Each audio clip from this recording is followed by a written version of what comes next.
नाजरीन, प्रोग्राम दुराहा में खुश आमदीद। मैं आपका होस्ट मोहसिन इकबाल आज एक बार फिर से आपकी खिदमत में एक नए प्रोग्राम के साथ हाज़िर हूँ। तो आज जिस मौजू पर हम गुफ्तगू करेंगे ये मौजू है बड़ा ख़ास, ज़िंदा कलीसिया। इस मौजू पर हम पहले भी एक प्रोग्राम रिकॉर्ड कर चुके हैं और आज इस प्रोग्राम का दूसरा हिस्सा है। मैं अपने गेस्ट से आपको मुतारफ़ कराता चलूँ। आज हमारे साथ स्टूडियो में खुदा के खादिम पास्टर रोबन राज साहब मौजूद हैं। मैं उनको खुश आमदीद कहता हूँ। और इसके साथ ही आज हमारे साथ सर सुहेल बरकत साहब मौजूद हैं। मैं इनको भी खुश आमदीद कहता हूँ। दोनों गेस्ट का तारुफ़ करवाते हुए मैं आगे आज के मौजू की तरफ बढ़ूँगा। पास्टर रोबन राज साहब अरसे दराज से खुदा की खिदमत में मसरूफ़ अमल हैं, बहुत सारे खादिमों की रहनुमाई करते हैं, बहुत अच्छे शायर हैं, बहुत अच्छे खुदा के खादिम हैं, लफ्ज़ों पर बहुत गिरफ़्त होती है इनकी। दुनिया भर में इनके लिखे हुए जो गीत हैं वो मुख्तलिफ़ कलीसियाओं में गाए जाते हैं। और इनके साथ जो तशरीफ़ फरमा है हमारे दूसरे गेस्ट खुदा के खादिम हैं सर सुहेल बरकत साहब। बहुत अच्छे डायरेक्टर हैं, बहुत अच्छे राइटर हैं, बहुत अच्छे प्रोग्राम्स करते हैं। मीडिया से इनकी बड़ी गहरी वाबस्तगी है और मुझे जब भी इनसे मिलने का इत्तफ़ाक़ होता है कुछ नई चीज़ें जो है वो सीखने को मिलती हैं, क्योंकि ये चीज़ों को बहुत बारीक बीनी से देखते हैं। सबसे पहले मैं खुदा के खादिम पास्टर रोबन राज साहब को खुश आमदीद कहता हूँ। सर सुहेल, आपको भी वेलकम आज के प्रोग्राम में। आज का हमारा जो मौजू है ज़िंदा कलीसिया, तो इसके हवाले से आज हम बात करेंगे। पहला सवाल मेरा खुदा के खादिम पास्टर रोबन राज साहब से होगा कि सर, ज़िंदा कलीसिया से क्या मुराद है? सबसे पहले तो मैं शुक्रगुज़ार हूँ आपका कि आपने इस शो में मुझे बुलाया था कि हम खुदा के कलाम की गुफ्तगू कर सकें। बहुत ही खूबसूरत टॉपिक जो आपने रखा है और इसकी ज़रूरत है। कलीसिया में बहुत ही सादा मिजाज लोग हैं जिनको इस बात से वाकिफ़ होना बहुत ज़रूरी है, ज़िंदा कलीसिया कौन सी कलीसिया है और ज़िंदा कलीसिया किस तरह ज़िंदा कलीसिया कहलाती है। बाइबल मुक़द्दस की जब हम स्टडी करें या इसको पढ़ें खुदा के उत्तम कलाम को, तो ख़तूत में ख़ास तौर पर कलीसिया, ज़िंदा कलीसिया पर बड़ा ज़ोर दिया गया है। ख़ास तौर पर पौलुस रसूल ने करंथस की कलीसिया को आज सुबह में आते हुए पढ़ रहा था कि इतनी नसीहतें की हैं, इतनी बातें लिखी हैं जो उनको ज़ाहिर कर रही हैं कि जो काम तुम में पाए जाते हैं वो ज़िंदा कलीसिया वाले काम नहीं हैं। और एक जगह तो बड़ा सख्त अल्फाज इस्तेमाल कर रहा है, लफ्ज़ इस्तेमाल कर रहा है पौलुस कि मैं तुम्हें शर्म दिलाने को ये लिखता हूँ।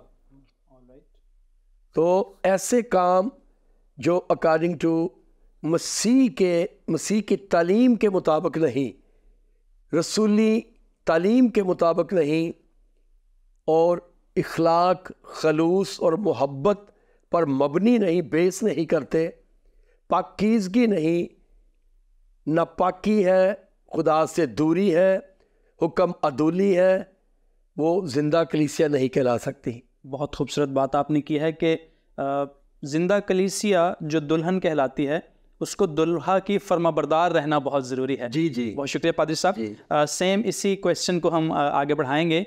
हमारे साथ जो दूसरे गेस्ट हैं सर सुहेल बरकत साहब। सर, मैं आपसे भी सेम यही क्वेश्चन पूछना चाहूँगा कि ज़िंदा कलीसिया से क्या मुराद है, आप इसको किस तरह से देखते हैं?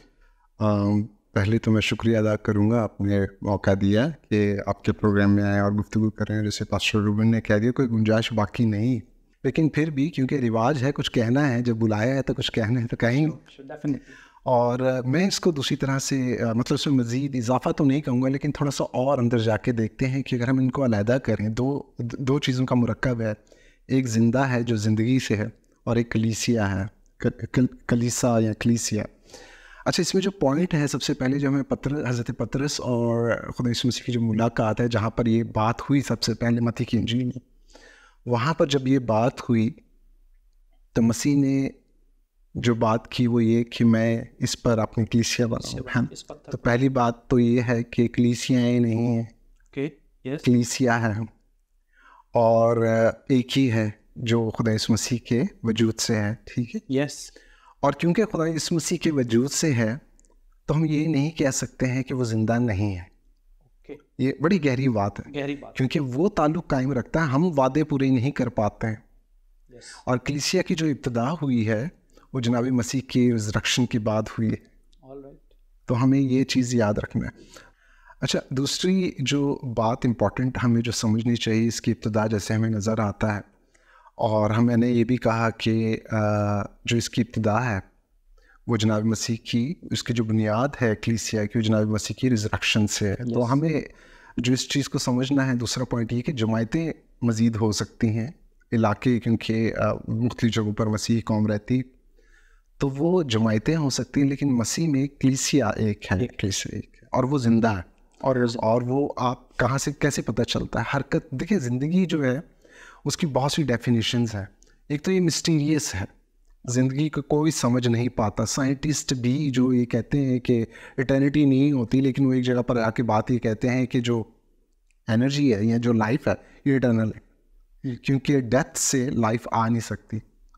तो जो कलीसिया है वो जनाब मसीह से है, जो ज़िंदगी है, राह और ज़िंदगी में। यस।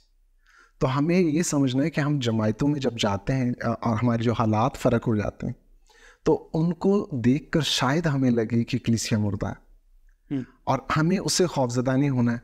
अब आप देखें कि जनाब मसीह खुद जब अर्ज़ फ़लस्तीन में पहली सदी ईस्वी में इबादत खानों में जाके तालीम दिया करते थे, तो वहाँ पर इबादत खानों में जहाँ तौरात या दूसरी किताबें होती थी, पाक साहिब होते थे, इबादत भी होती होगी, वहाँ पर बदरू गिरफ्तार लोग भी होते थे, यस, बीमार लोग भी होते थे, है ना, हमें जिक्र मिलता है। फिर जनाब मसीह का सामना भी हुआ, जो आजमाइशें हैं जो हम जिससे वाकिफ। तो एक फिलसॉफिकली जो मरना है या जो मुर्दापन है, हम इससे खौफज़दा हो जाते हैं, लेकिन इसकी मौजूदगी में हमें ज़िंदगी की अहमियत का पता चलता है जी, है ना। हम इसको देखते हैं और इससे खौफज़दा होते हैं और ज़िंदगी की तरफ जाते हैं। तो पहला पॉइंट जो हमें कलीसिया के अंदर जो नज़र आता है, तो हमें अगर आपको मुर्दा कलीसिया नज़र आती है तो फिर आप ये देखिए, और हमेशा अपने आप को पॉजिटिव मुस्बत सोच के लिए मैं बात कर रहा हूँ, श्योर, कि हमने चीज़ों को उस नज़र से देखना है जिस नज़र से खुदा देखता। उसके देखने में और हमारे देखने में फ़र्क है जी। हमारा ज़ाविया नज़र फ़र्क है और खुदा की कमाल नज़र फ़र्क है। हाँ, अब देखें कि कोई शख्स मुर्दा हालत में हो और वो चर्च से बाहर हो, तो उसके तौबा के रास्ते जो हैं वो बंद हो जाते हैं। और अगर वो चर्च में आता है, किसी जमायत का रुकन होता है और कलीसिया में आता है, क्योंकि इटर्नली उसका जो स्ट्रक्चर है और जो उसकी जो माहियत है वो ज़िंदगी देना है। यस। तो वो शख्स जो मुर्दा हालत में आता है रूहानी तौर पर, वो वहाँ पर ज़िंदगी पा सकता है। ये काम आहिस्ता से हो सकता है, यस, और हमेशा ही जल्दी हो।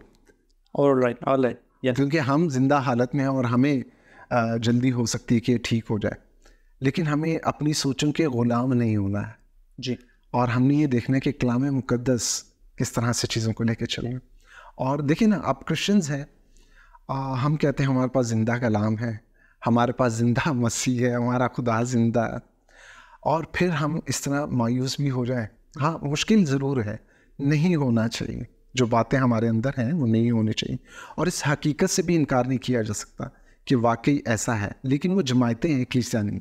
ऑलराइट, बहुत ज़बरदस्त। वो जमायतें हैं, कलीसिया नहीं, थोड़ा सा हिस्सा है, और ये बॉडी के अंदर हो सकता है, बीमार हो सकते हैं वो, और हम मुर्दापन को बीमारी के तौर पे लें। यस, क्राइस्ट ने तो मुर्दों को जिंदा कर दिया।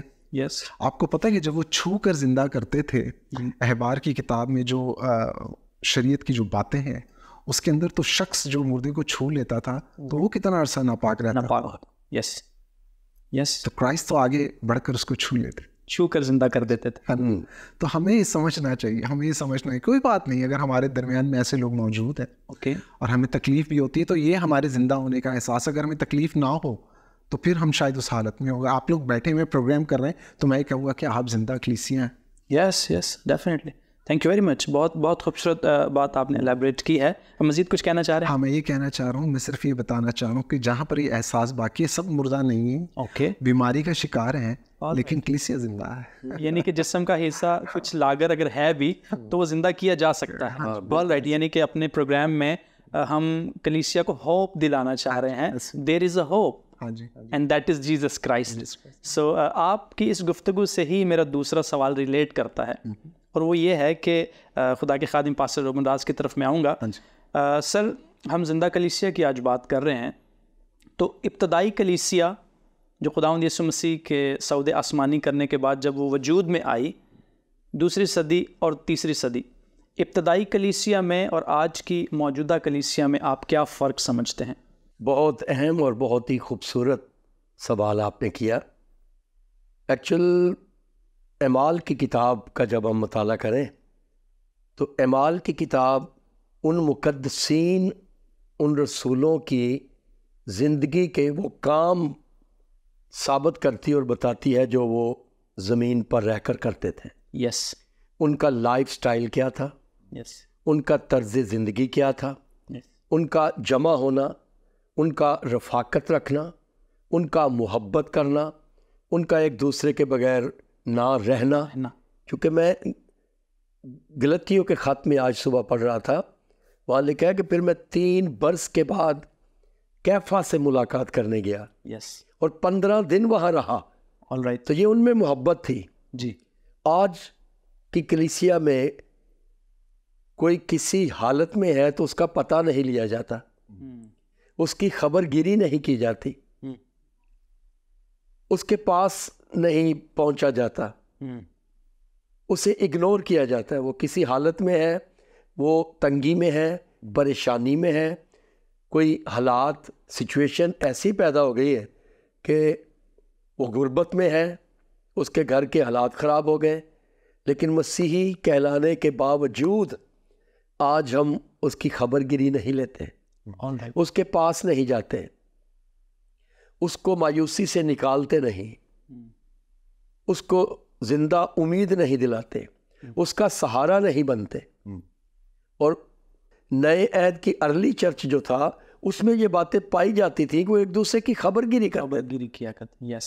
एक दूसरे के दुख दर्द में शरीक होते थे, एक दूसरे के पास जाते थे, उसके अहवाल सुनते, उनकी गवाहियाँ सुनते, उनको जिन चीज़ों की ज़रूरत थी वो उन तक पहुँचा देते थे। तिरंतस के ख़त में हज़रत पालूस बड़ी खूबसूरत एक बात कहते हैं, मेरे आने से पहले वो चंदा, वो हदिया जमा कर देना ताकि मैं उन लोगों को पहुँचा दूँ जिनको उस हदिये और चंदे की ज़रूरत है। यस। तो ये एक बड़ी नीड थी जो दूर करने का एक तरीका, उनके अंदर एक पैशन, एक बर्डन, एक बोझ रहता था खिदमत का, गॉस्पल का, अंजीली खिदमत का, कि वो काम के लिए बड़े फिक्रमंद रहते थे, जमा होते थे, मिलकर रोटी तोड़ते थे, रफाकत रखते थे, एक दूसरे के साथ मिलकर अपनी बातें शेयर करते थे। और फिर उनका माल भी, यहाँ तक लिखा है कि उनका माल भी शेयरिंग रहता था, मुश्तरका होता था, और ज़रूरत के मुताबिक हर एक को बांट दिया जाता था, लेकिन उनमें कोई मुताज ना था। यहाँ तो आज हमारे कई भाई मिशनरी खादम बड़े अमीर हैं और कुछ बड़े गरीब हैं। उनको क्यों नहीं बराबरी पे लाया जाता? उनको क्यों नहीं कोई तरीका बताया जाता? उनकी कलीसियों में क्यों नहीं कोई काम शुरू करवाया जाता? उनका क्यों नहीं हौसला बुलंद किया जाता? कलाम तो बताता है कि उनमें कोई मुताज ना था, और वो अपना माल बेचकर, अपनी जायदाद बेचकर, कितना बड़ा दिल था उनका। उनके दिल की वुसअत आप देखें कि अपना घर बेचकर, अपनी लैंड बेचकर, अपनी ज़मीन बेचकर, उसका पैसा जिसके मालिक वो खुद होते थे वो लाकर रसूलों के पाँव और कदमों में रख देते थे। और फिर रसूलों की दयानतदारी देखें कि वो उसको ज़रूरत के मुताबिक भाइयों में, कलीसियों में बांट देते थे, बराबर तकसीम कर, बराबर। आपको क्या चाहिए, आपकी क्या ज़रूरत है, आपको कितना फ़ंड चाहिए, आपको कितना फ़ंड चाहिए, आपके घर की ज़रूरियात क्या है। तो उनमें कोई मुताज नहीं था, खुश थे, मोहब्बत उन्हें खुश रखती थी। तो इसी क्वेश्चन को मैं सर सुहेल बरकत की तरफ लेकर जाना चाहूँगा। सर, इब्तदाई कलीसिया और मौजूदा कलीसिया की बात हो रही है, तो क्या कहना चाहेंगे?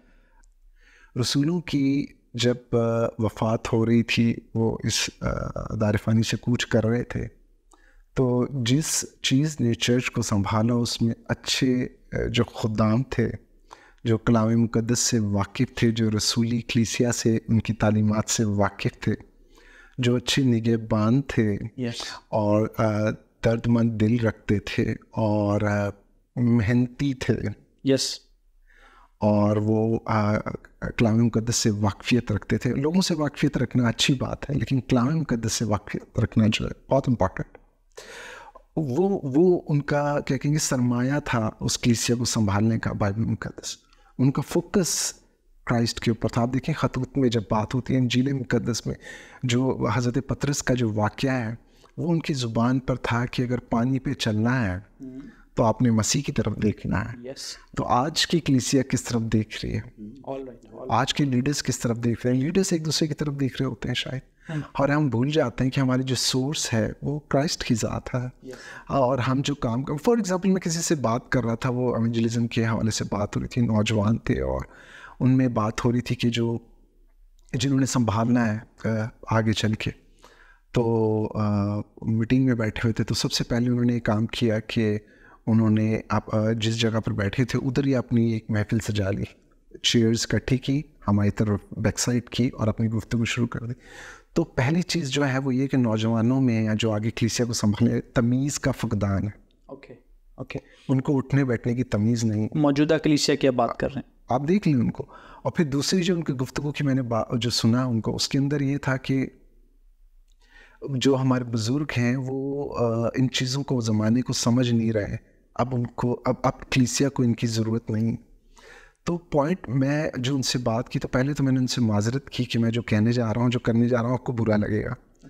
तो इतना बुरा नहीं लगना चाहिए। पहले तो ये कि अपनी चेयर सही कर लें और एक चीज़ सीखें कि आप कहीं जब बैठे हों तो आप उस जगह का हिस्सा होता है जी।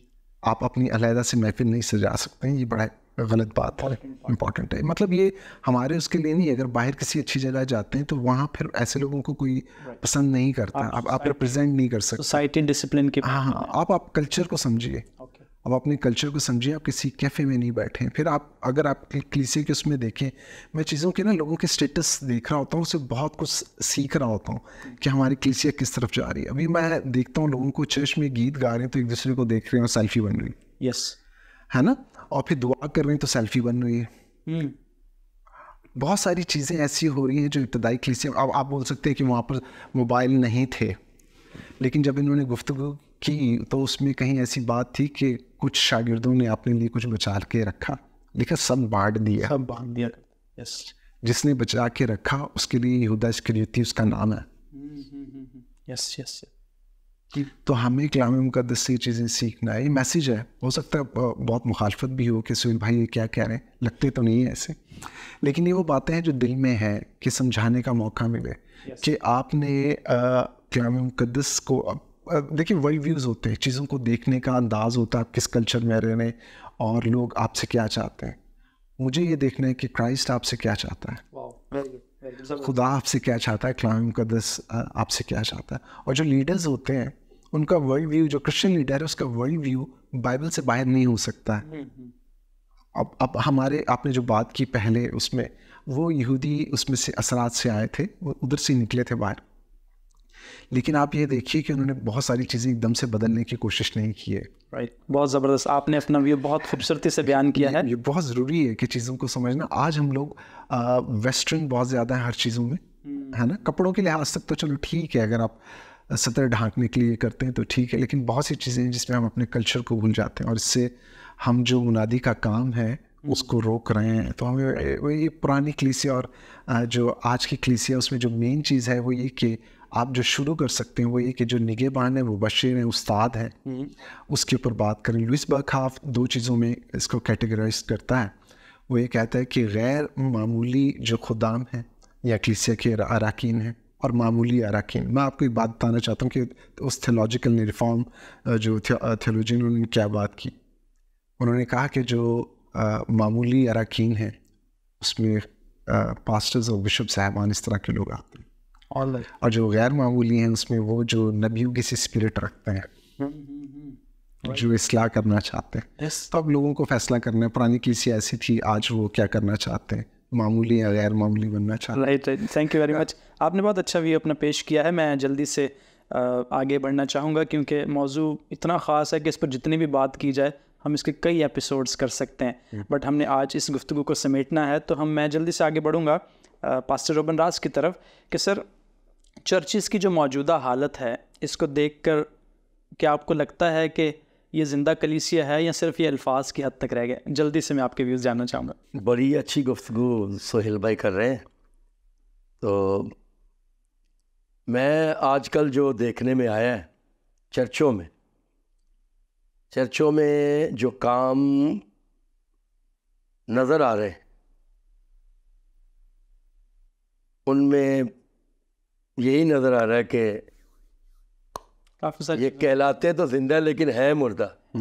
यस, देखें, कलीसिया अपने कामों से जिंदा कहलाएगी, अपने कामों से मुर्दा कहलाएगी। यस, उसके काम अगर इस तरह के हैं तो वो मुर्दा कहलाएगी, अगर उसके काम उसी के लायक हैं तो वो जिंदा कहलाएगी। यस, जो चर्चों में आजकल देखने में आ रहा है, चर्च में आने वाले लोगों का रवैया, चर्च में आने वाले लोगों का लिबास, जिस तरह सुहेल भाई बात कर रहे थे, देखा जाए तो वो अर्ली चर्च के लोगों जैसा उनका मिजाज नहीं, उनका उठना बैठना नहीं।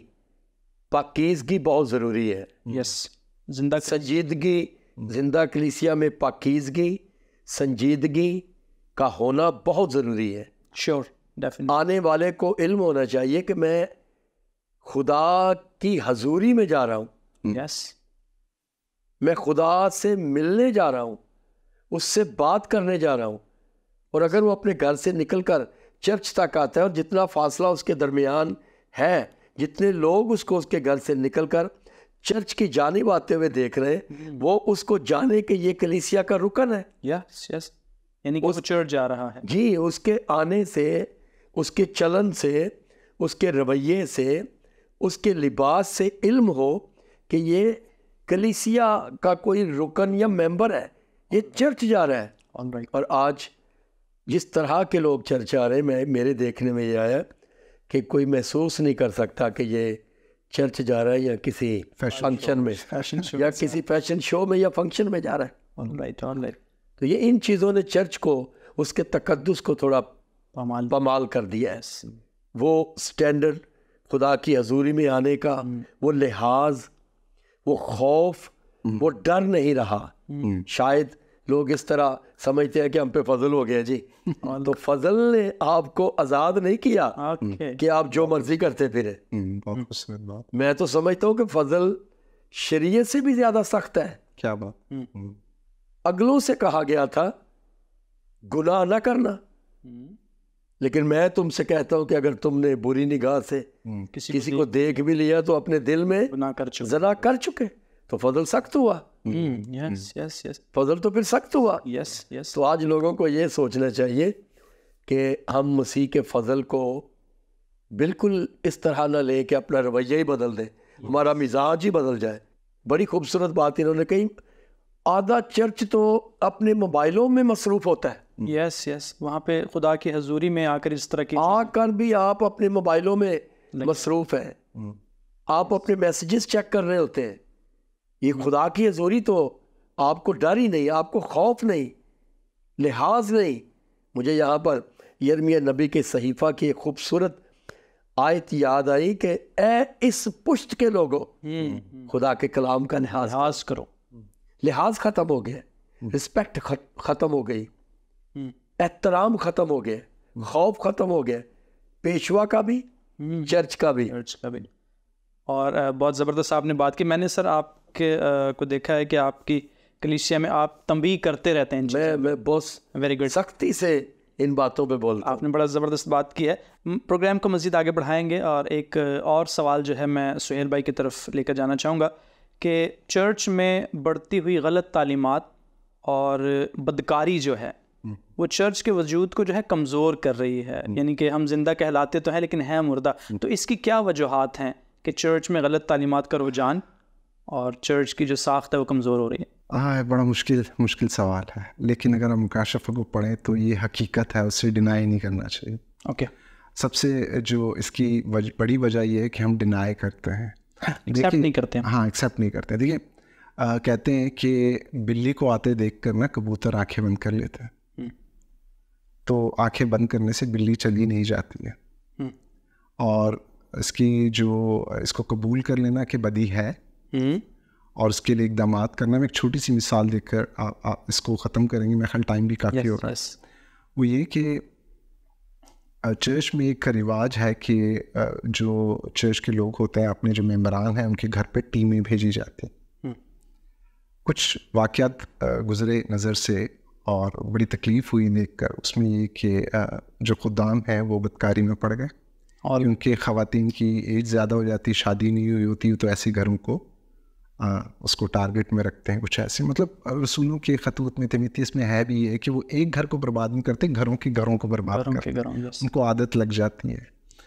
तो उसके लिए बेहतरीन तरीका है कि चर्चिज़ के जो लीडरान हैं वो अपने चर्च के मेंबरान को तंबीह करें कि हर पास्टर्स की या जो खुदावन की इज़्ज़त करें, लेकिन घरों में जहाँ पर जवान बेटियाँ हैं, जवान बेटे हैं, वहाँ पर सिर्फ चर्च के लोग जाएँ जिनको वो जानते हैं। Yes good. और दो की हालत, मतलब दो की सूरत में जाए ताकि गवाह मौजूद हो कि क्या एक दूसरे से बात करते हैं, वो अकेले में ना मिले। अकेले में कोई किसी बेटी को बरकत नहीं देता। ये पीर वगैरह करते होंगे, हमारे यहाँ ऐसा कोई रिवाज नहीं। हमें मना है कि हम किसी लड़की के सर पर हाथ भी रखें जो हमें बाहर पढ़ाया जाता है। उसमें ये कि ये अच्छी चीज़ नहीं है, ये आपके खिलाफ इस्तेमाल हो सकती है। और जब आप खुदा के लिए निकलते हैं तो आप सबसे ज़्यादा शैतान की निगाह में खटक रहे होते हैं। मैं एक छोटी सी बात के साथ इसको फिर आपको दूंगा, ये कि वो मैं यहूदी एक रबी के उसमें बारे में पढ़ रहा था। उसने कहा कि जो लीडर्स हैं या जो स्पोक पर्सन होता है, क्योंकि उसकी इतनी आदत हो जाती है लोगों से गुफ्तगू करने की, इतनी शाइस्तगी आ जाती है गुफ्तगू में कि वो ख़वातीन को लुभाने शुरू हो जाते हैं। तो सबसे ज़्यादा जो ख़तरात पैदा होते हैं वो यहाँ पर पैदा होते हैं कि जब आपको गुफ्तगू करना आ जाए और आप किसी का दिल जीत लें तो फिर कोई दीवार बाकी नहीं रहती। तो ये घरानों को, वालिदैन को सीखना चाहिए और जो लीडरान हैं उनको ऐसे सेशंस मुनक्किद कराने चाहिए जहाँ पर वो तमीज़ सिखाएं, बातें बताएं और इस हकीकत को कबूल करें कि हम भेड़ियों की दुनिया में रहते हैं। All right. बहुत खूबसूरत आपने आखिर में जो है हमारे इस मौजू के हवाले से कलीसिया को समझाने की कोशिश की है। मैं दोनों खुदाम का इंतहाई दिल से बहुत शुक्रगुज़ार हूँ। खुदा के दोनों सुरमाओं ने ज़िंदा कलीसिया पर बड़े इख्तिसार के साथ गुफ्तगू की है, कलीसिया तक अपने ख़यालात को पहुँचाने की कोशिश की और बाइबल मुक़द्दस की जो सदाकत है, कोशिश की गई है कि हम इसको आप तक पहुँचाने वाले हो सकें। कि स्क्रीन पर दिए हुए नंबर्स पर आप हमसे रब्ता कर सकते हैं। आपका कोई कमेंट्स है, आपका कोई सवाल है, वो भी आप वहाँ पर हमें भेज सकते हैं। सो मैं अगले प्रोग्राम तक के लिए आपसे इजाज़त चाहता हूँ। खुदावंद आपके साथ हो। God bless you.